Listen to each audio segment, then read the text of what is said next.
So, good morning mga katropa. Welcome to my vlog. Dara, i-tutorial ta mo sa kuhang kabinet ha. Mga ni siya mga katropa, nataoran na nato og mga hinges o mga handle. Dara mga katropa. Mga na ni. Actually, wala pa ni siya painting. Dara. Mani ang babaw. Ano? Mo na ang ato ang gamit concealed hydraulic pour overlay. Ala siya. Sarado na siya iya. Sangit pa na siya kay wala pa na to na ma-fix kaya mapliniran. Pliniran to na inig painting na. Ano siya. Sira na sige ya.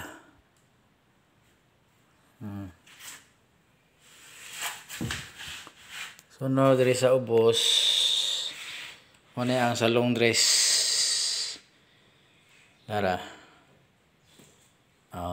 Okay, open na. Concealed pour overlay kuan siya hydraulic mga katropa. Unya ni kataas nga portahan tulo atong gamiton. Tulo ka hydraulic concealed hinges. Ito na siya sira. Sira na ito na soap closet lang ni siya dala. Sira na sige.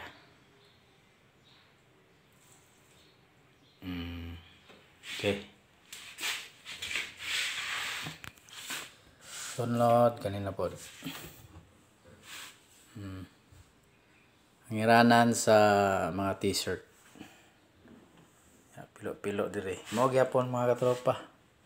Basta yung ani katagas nga door, tulog gid ang gamiton, dili pwedeng duha lang. Kay kabalota mga plywood dili perfect, magbawd na siya. Ay sira na ko ha.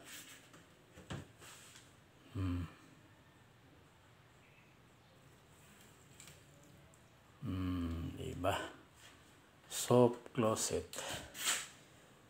Kani sa mga pilo, sa mga pinilo ni tanan.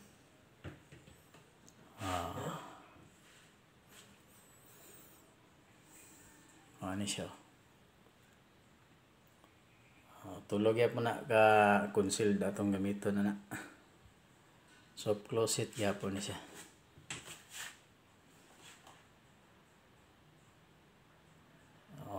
Okay. Maulan ni siya mga katropa.